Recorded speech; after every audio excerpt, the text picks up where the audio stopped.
Hey guys, how are you? Petko here. Well, today we're going to talk about DPS tier list before the release of Dragonflight, and I'm going to help you guys choose your main going forward, what looks good, what looks bad for the first season of Mythic Plus. So if you like the video, make sure to like it and enjoy. Before the video begins, I would like to give a quick thanks to today's sponsor, Raid Shadow Legends. This tier list wouldn't have been possible without their support, so huge shout out to them. If you have never heard of Raid Shadow Legends before, well, today is your lucky day. Raid Shadow Legends is one of the biggest RPG games out there, with more than 600 unique champions to collect, endless artifacts to find, and billions of different teams to try out. Raid Shadow Legends has years of content. You can engage in epic battles through campaign, super raids in dungeons, faction wars, arena, and Doom Tower. You can also join different clans, participate in events, and battle in epic tournaments. Complete quests, missions, and challenges to gain gems and silver, which you can spend later on empowering your weapon, armor, and champions. Purchase the unique shards available exclusively in Raid Shadow Legends. Speaking about shards, let's go ahead and open a few. Oh, wow. Alright, it's one of the dwarves and has a pickaxe crunch level 1. Okay, nice ultimate as well, helpless victim. That's pretty cool. And this is a huge month for Raid, by the way. They just released a brand new faction called the Sylvan's Watchers with some amazing new champions. Forest Elves, Ents, Druids, Fays, they're all here, and I cannot wait to summon them all to play with. That's not enough. Raid got a full lineup of events along with a new season of the Forge Pass, where you can get your hands on some of the most powerful gear the game has ever seen. Also, by the way, if you are an Amazon Prime member, you can get your exclusive reward in Raid right now. There's never been a better time to get started. New players, use my link or scan the QR code right here and get a free starter pack with almost $30 of free champion, Vergis, and also the cool in-game loot. Well, that's everything for now. Let's jump back on the tier list. Now, before we start, I would like to mention how we're gonna rank each DPS spec. First of all, we're going to take a look at the DPS profile. It's very important to have a high DPS, likely the most important feature. High DPS, which means high single target or AoE damage, which is going to be split to like mass AoE or short size AoE between 4 and 6 targets.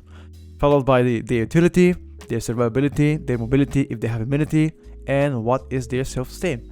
Those credentials will go towards the final rank of the spec, which will be pretty much put in a bracket between S tier and C tier. This tier list is purely based between key levels of 15, 20 and a bit lower, so kind of trying to target the average player slash casual or a little bit more than intermediate players. Again, advanced players that play like high keys like plus 25s, you know, plus 20s and above like this, or MDI style, they already know what's good, so they don't need kind of tier lists. So this is mostly for like the inexperienced new players, casual players, a bit more advanced players as well. But not as advanced as, you know, like 20 plus. So anywhere between like 10, 20 is a good level, average of like 15, 16-ish. So keep that in mind. Alright, so without further ado, let's begin. First thing on the tier list is going to be Frost Death Knight. Frost Death Knight goes on the bottom of C tier, and I believe that they're actually pretty good when it comes down to burst damage overload. You have a very strong single target and AoE during cooldowns, preloading cooldowns, which sometimes can appeal to be better than what it looks like.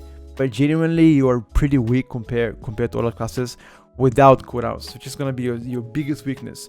There are several things that I would like to mention here. Is that Frost Death Knight during cooldowns, as I already mentioned, feels amazing. You have a pretty good utility. Again, you have single stun, asphyxiation, very important. You're very, very tanky as well. AMS, AMZ, party-wide utility, very strong as well.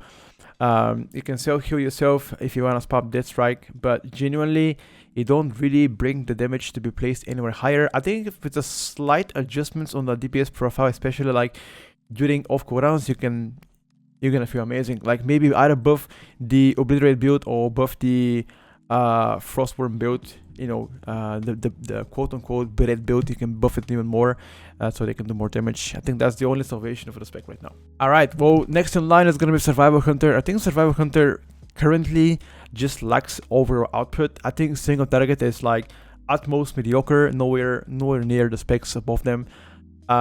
Their consistent 4 to 5 target, 6 target damage is actually pretty good. I'm liking it, especially with the build that they're currently running. Again, if you guys remember back in last season of Shadowlands, they had a very good legendaries and very good tier set, which made survival really, really OP. I'm sad to say that current survival is nowhere near as good as before, and right now you play a completely different build, which consists of butchery right now, carve. Again, more information about survival you can find out on our ice events website. Check out our guides there. But genuinely, you feel pretty weak on single target, and your mass AoE isn't really the most amazing, I would say, but it still wouldn't be a bad pickup. I would say sometimes you can out DPS some casters if casters are inexperienced and you just get inside, deal kind of a front burst damage. And yeah, I think overall utility part is very strong on survival. You have a bloodlust, which is very important as a DPS spec right now. Have a single target stun, have mass AoE stun with binding shot, suit effects, and like trap as well. It's lots of stuff coming for survival hunter right now. And for hunter in general, you can also have MDs, TLDR, small buffs in regard to the AoE or this ST would bring survival a bit ahead. Right now they lack that. Alright, so that's about C tier. I don't think that any other spec goes on a C tier. Following B tier, I think there's only one spec at the bottom, and again, this spec could be anywhere above B tier or even close to A tier depending who plays it. So skill gap, definitely one of the hardest specs to play Mythic Plus right now, Arcane Mage. Arcane is very strong in the hands of an experienced player. The matter of fact is, the less experienced you are, the less knowledge you have on the dungeons, the less value you're gonna bring out of Arcane. Arcane, generally, as any other mage spec is, provides amazing utility for your team. Again, BO, very important, and Arcane Intellect is a 5% intellect bump for any other caster in the group, which is absolutely amazing. Have a Frost Nova immobilize effect for your mobs. Have a immunity as well. Very mobile spec with blinks. However, your rotation is nowhere near mobile. Like, pretty much you're gonna stay like a turret to cast, and if you gotta move, you're gonna get very punished. I think a good example for Arcane could be high burst windows with low sustained DPS, right? Mass AoE is another issue of Arcane. Not as competitive as other classes, and I would love to see that being buffed. Possibly more buffs to Arcane Explosion could fix that, or in general making the spec a bit more mobile. Maybe like casting Arcane missiles while moving could be really good. But genuinely, I would say Arcane right now suffers from that. Low DPS off cooldowns, and their burst damage is not high enough to be placed anywhere higher. I believe inexperienced players can make this pick look better.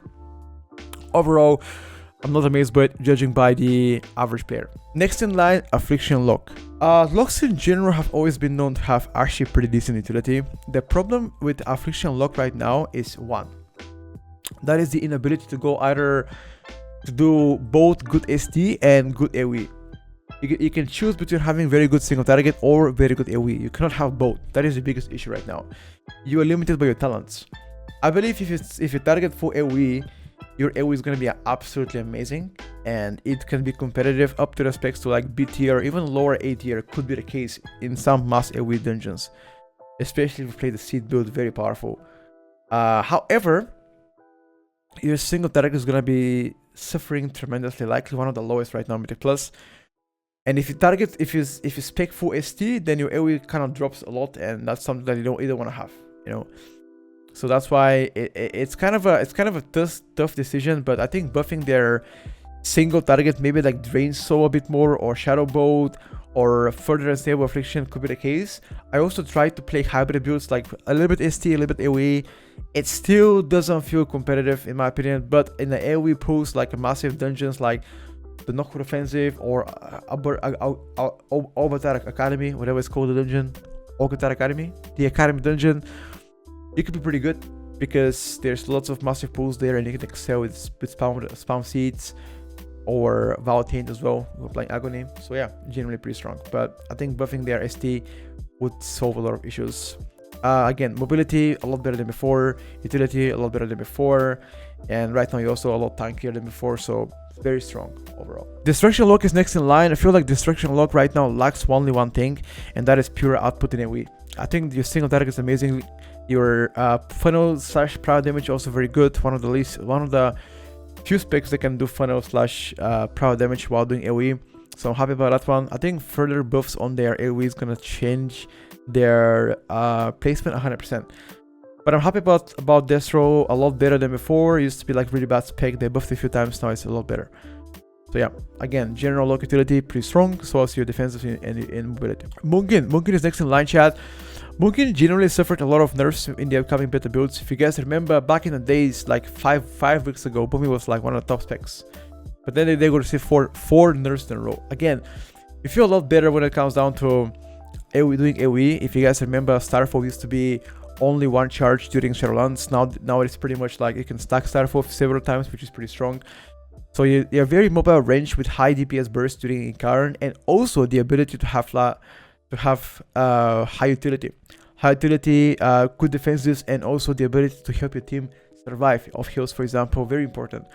I think if the things tune right for Boomy, if they get buffed, I don't see any issues of this pick becoming A tier 100%. I think it's very, very strong right now. But the matter of fact is, most of the classes above you have just better output. I think fixing that puts off tons of issues on balance. Hunter next in line. I believe Hunter is one of the Hunter specs that can excel very well on the low keys to mid keys, just because you have a very high front load burst. Every minute, 2 minutes, for example, if you play double tap plus true shot aura, very strong burst in general. Hunter utility, as already mentioned, is very strong. Again, one of the best in Mythic Plus to have. Have BL and Rage Dispel, which is very important. CCs, single target stuns as well. AoE stuns if you have to. Mass root with the Dart Trap if you have to. So generally, I'm happy about because they got buffed a few days ago, and I think this pack becomes like top of B tier once you put it to low keys. The higher the key goes, the least you perform, just because you cannot survive well. You know, even though you have improved defenses, I think you still lack the active passive like mitigation in a way. So maybe a small change in the regards to this could help. More damage can definitely solve the issue. I think your sustained damage off cooldowns is also not amazing. Again, every minute is amazing, but every now and then between a minute to like, you know, between that minute you like meh, pretty average, I would say, which is another issue. Fire Mage next in line, chat. I think Fire Mage is definitely a spec they can really scale a lot once you put that into like hierarchies, because once the mobs start to lift more, the new Ignite build ticks really well. I think on the lower keys, so mid keys, Fire wouldn't perform as good, likely overshadowed by most respects on B tier. But the higher the key goes, the more valuable Fire becomes, and I think there's no problem with Fire being A tier as long as it targets like higher end keys. Single target very competitive as well. I don't see an issue there. But they got nerfed a few days ago, which definitely will reflect on their rankings. Overall pretty strong, having a cheat dead, cauterize in the hands of cauterize, sorry, in immunity because of ice block. Good mob control, because then again you have a DB now. They have a DB as every mage spec anyway, but DB is signature spec of Fire, and you're pretty mobile. You can cast while DPSing, and you can also funnel damage while doing AoE, because you do single target damage on one mob and you spread ignite. That's pretty much your build right now. You can play Flame Strike, but Flame Strike build is a bit inferior to like Ignite build. Very strong overall. I'm happy about Fire Mage. Yeah, pretty strong. Frost Mage next in line. I think Frost Mage before nerfs was definitely like one of the best casters, if not the best caster. But Frost Mage got significant nerfs a few days ago. Blizzard got capped, and also Frozen Orb is now nerfed, which again definitely impacts the performance. I think it's not an issue, just like Fire. You excel a lot better on the high end keys, like above 15, 16, 17 compared to low keys. And low keys, like most of the time you just get sniped by all the classes and you end up not doing DPS. I think overall toolkit of Frost Mage is very strong. Again, you have a funnel damage, you have a proud damage as well, good AoE, and I would say not really competitive ST. I mean, it's okay single target, not that bad, I'll be honest with you. General utility of Frost Mage among the best, because you have perma slow for your tank. Again, if your tank has to kite, perma slow is absolutely amazing for you, plus immobilize effect, which is very important. But I would say once again, Frost Mage feels a lot better on high keys than low keys, so don't get baited because you see B tier. I think on the high keys definitely deserves like close to lower 80, I would say. Shadow Priest next in line, chat. Now, Shadow Priest received a lot of changes in beta. Honestly, at the very first glance, Shadow Priest looked pretty bad, then it got buffed, looked pretty well, and now got nerfed again. Mindseer, their major AoE spender, is now target cap to 5 targets. Very poor, I know, but genuinely Shadow Priest feels pretty strong on a dungeons where you don't pull big. Like between 4 and 5 mobs, 6 mobs, you feel pretty strong. Now, the higher the key, the higher the mob count goes, the worse you become pretty much, just because your Mindseer is cut. But because you can provide PI to another member as well as you for the full value, I think Shadow Priest is gonna be another spec where we could see a lot more frequency on the high-end keys compared to low keys. I still think you're gonna be fantastic even in like a mid to low keys, but I think you truly excel on a high end case just because you have a very good sustained DPS. I wouldn't go with the ramp up DPS, but I would say you have a very good sustained DPS, and so is ST as well. Self heals, utility not amazing against stamina buff, why not? Vampiric Embrace is actually pretty good. Yeah, utility to help your team survive some encounters because of heals as well. Very strong defenses. Dispersion, one of the strongest defenses. Desperate Player, Fate, DR on Fate as well. Yeah, I just don't see a spec performing. I just don't see Shadow Priest performing bad at all. A lot of players are saying that it's bad. I think it's okay, but just keep in mind that lots of specs are gonna outperform you once your tank pool's big. I think if your tank pool's consistently small, I think Shadow Priest is definitely 8 tier spec compared to the rest of the specs. But then again, I gotta also include the fact that most of the players pucks playable 5 mobs. So yeah, I think you're gonna struggle to catch up with overall once you play lots of mobs. But I still definitely believe you're gonna be one of the top contenders for the tier for sure. Next in line chat, BM Hunter. BM Hunter is significantly improved following from Shadowlands. You feel a lot better, especially in the AoE department. Very strong kill commands. You can kill command in between your barb shots and multi-shot on prior damage, prior target, which is very valuable. Again, Hunter utility, one of the best right now in Mythic Plus. I think the lack of burst definitely impacts you, just because sometimes when the mobs live for such a short time, you cannot catch up with overall compared to other classes. That's why I think like BM might not be as useful on lower end keys compared to mid to high keys. Survivability issues as well as any other Hunter spec is the case. Verse not your best stat anyway, so it's just truly hard to survive for the high end keys. But then again, your sustained DPS is amazing, so I could see work potentially in a case where there's not as much unavoidable damage, so you can just pump and that's it. Mobility is the biggest asset. Pretty much you can move left and right while DPSing, so I see it as very good spec, very good beginner spec, put it this way, and one of the top contenders for B tier. Alright boys, next in line is gonna be Ele Shaman. Ele Shaman as well, I'm trying to be unbiased, but I think Ele Shaman right now suffers from poor single target most of the time. Your single target off cooldowns feels immensely bad. I think AoE is the biggest asset now that you can play several builds together. You can play a Magma build, you can play a Storm build, but generally your utility have improved significantly from Shadowlands. You can have a Stone Skin Totem which gives you DR for the whole party, and you also have a Poison Totem which can remove a poison toxin from your party every couple of seconds, which is pretty strong. Again, you can either choose them or not choose them depending on a dungeon, which is going to be very valuable by the way. Ele Shaman in general feels pretty strong in the hands of an experienced player. Again, skill cap definitely issue for the spec. I feel like if you're a beginner, if you don't know what to do, your damage will be significantly lower than the experienced players. That's why I'm putting it a bit here. I think damage wise definitely around 8 tier, or roughly around bottom of 8 tier, but I think single targets is the biggest issue right now on the Ele Shaman, and I would love to see that being addressed.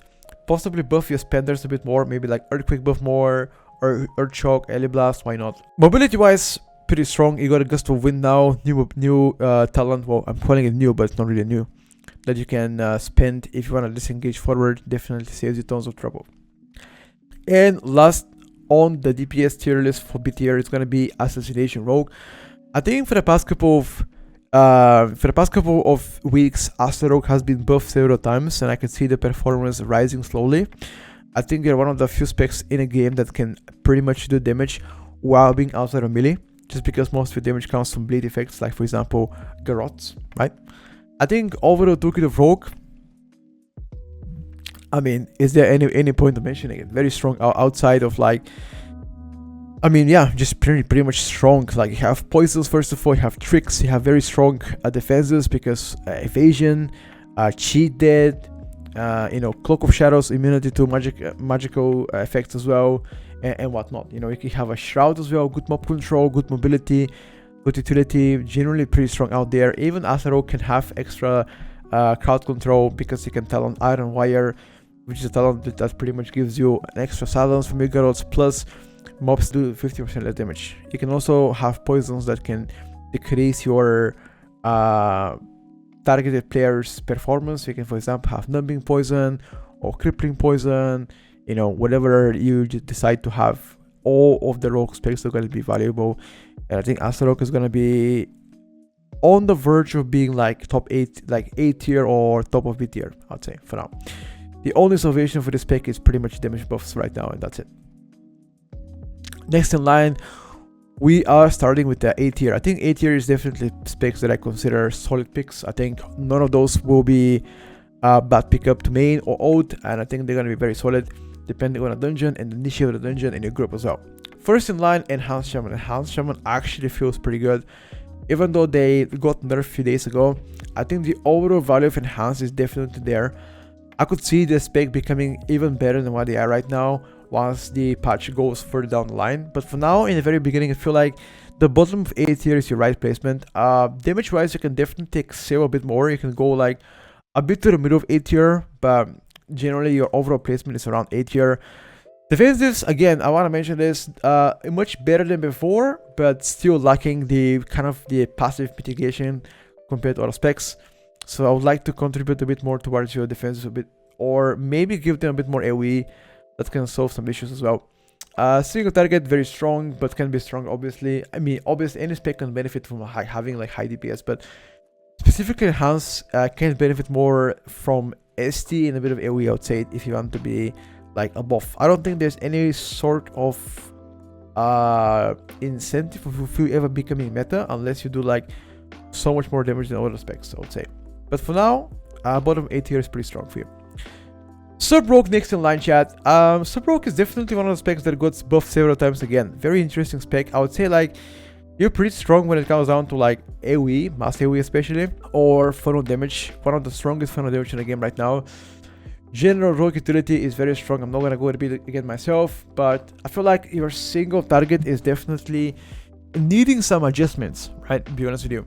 I think if that is being addressed, I don't see a problem of Subbroke excelling even more and becoming better than what they are right now. I feel like in the hands of experienced players, Subbroke can definitely look a lot better than their placement is representing them. But for now, I would say bottom of A tier is solid pickup. Devastation Evoker. Devastation Evoker has one of the strongest bursts in the game, specifically for casters, likely one of the strongest caster entering Mythic Plus Season 1. I think your biggest weakness right now is a strong single target, which can definitely impact your performance.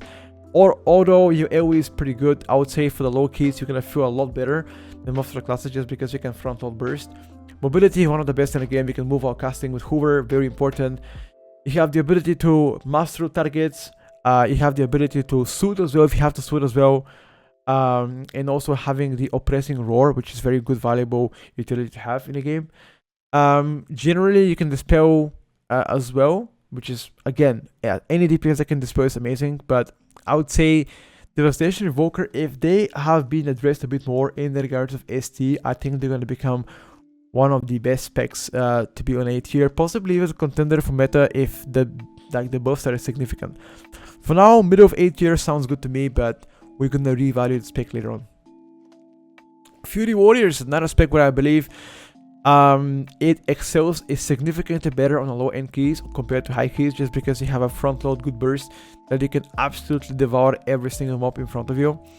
I feel like your defenses are okay, not the best, but okay. Warpaint can provide some passive DR, and you also have pretty good unused defensive cooldown.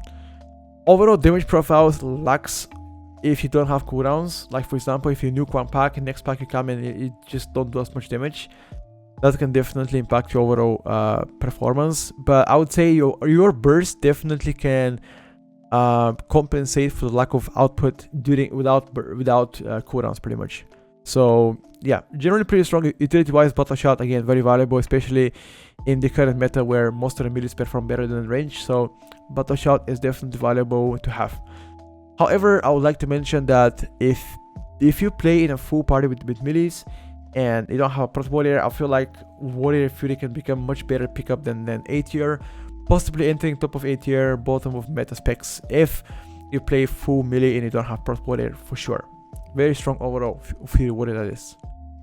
Next in line is a Retribution Paladin. Red Paladin, once again, one of the better specs out there, especially during burst cooldowns. Like every minute, 2 minutes, you can absolutely devour any pack in front of you. That's why you're so strong. Utility wise, you have one of the strongest utility for DPS. You have a sack as a DPS, you have immunity as DPS. You can also provide off heals if you have to provide off heals. Hands of Freedom, Bob as well, very important. Good mob control. Hand of Justice included in that mob control. Defensives outside of like Bubble, it's okay, although it can be better. Mobility wise got improved because now I can spec double cavalry, which is the double horse that you move around. That's pretty strong. Plus you have also Disease Dispel, which is, you know, generally any DPS that can have such a thing, it's quite valuable. But yeah, I would say it's another issue of such as like Fury Warrior, for example. You don't have DPS during off cooldowns, which again, I think having consistently good DPS is important, and I could see this spec becoming better if they further buff their consistency on DPS. But overall, I would say like top of A tier is right for them. Alright boys, next in line is gonna be Demonology Lock. Now Demonology before the nerfs was definitely one of the best performing classes as a ranged, even was considered a potential meta spec. However, the recent nerfs to Demonology Lock, especially capping their damage from the dog build, quote unquote, definitely hurt their AoE performance once they pull more than 6 targets. I think pre-nerf definitely solid S tier. Right now I would say top of A tier is exactly where they belong. In the dungeons where for example you don't pull as big, small density pulls, Demo is as strong as before. So that's definitely considered around S tier, but the larger you pull, the worse you become pretty much, because you won't be able to sustain the DPS that you used to do. That is the biggest drawback. Again, you have insane mobility, very strong defenses, one of the strongest in the game as I already mentioned, and general lock utility is also good for Mythic Plus. AoE stun, curse effects, mortal coast, good self heals as well. I don't see any issue of Demonology becoming meta if their numbers get tuned a bit more. Arms Warrior next in line, one of the biggest surprises coming into Dragonflight. Arms used to be really poor in the first couple of weeks of Mythic Plus testing, followed by a lot of buffs on Arms. Arms right now is the best pickup for A tier in my opinion for melees. Very strong, consistent, good DPS.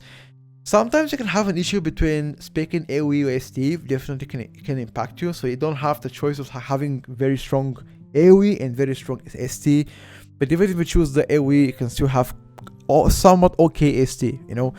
That is the biggest issue of Arms, and I could see the spec becoming better if they address that issue. For example, maybe a talent compensation, once spec a bit more AoE, even more ST, or something like this. But I think damage buffs shouldn't really matter here. I think they're already good enough, but maybe like a talent repositioning / changes could definitely make you look a lot better.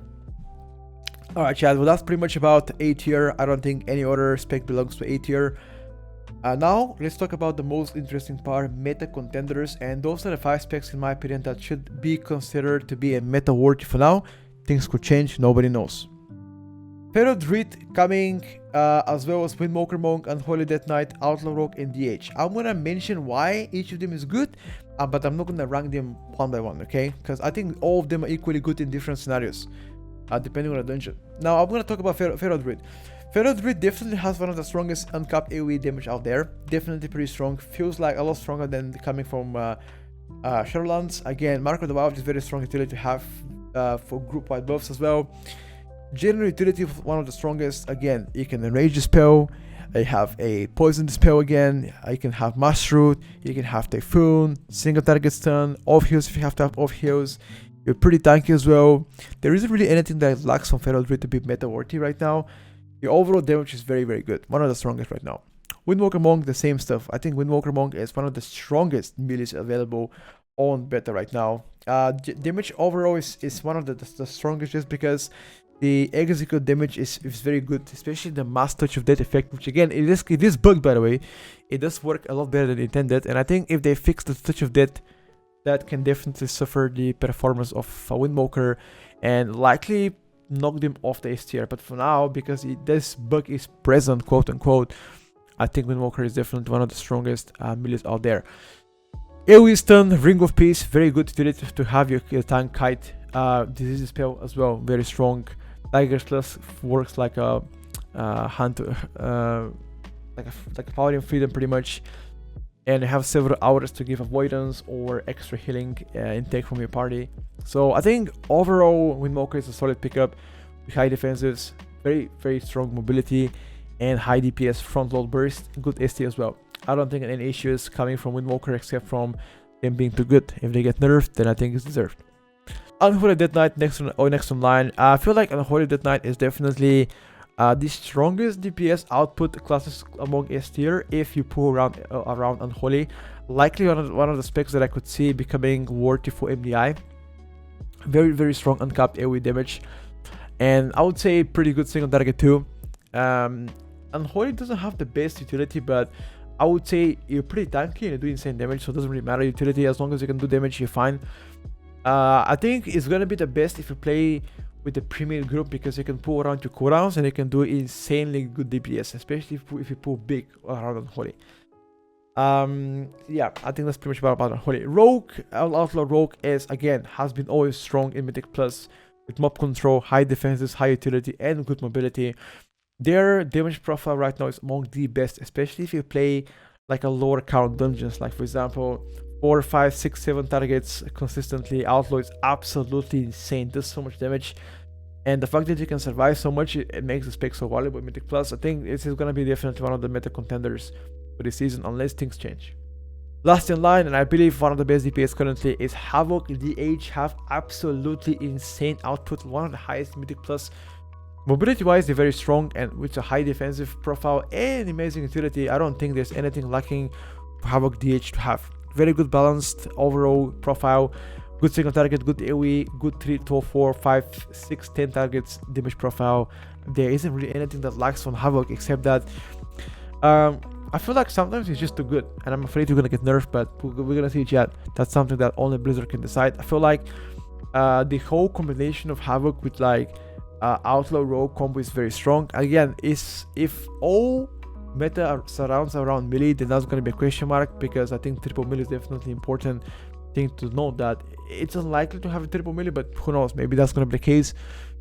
But for now, that's what I think the rankings on tier list should be surrounded. Now, before I conclude the video, guys, I want you to mention that today is a 22nd of November when I record this one, which means in a matter of a few days, this could become irrelevant if they decide to push more meaningful changes. So the best way to keep up with the tier list, and by the way, this is going to be a progressive tier list that's going to end up once all the changes have been implemented, is to follow either Discord or check up our ICV's website to see the most up-to-date tier list on pretty much the whole WoW content right now. If there's any questions, you guys can join Discord, type the comments below, or ask me on live events. I'm gonna do my best to respond, and I hope you guys enjoyed the video. I'll catch you next time. Thank you for watching. You guys have been amazing. Peace out.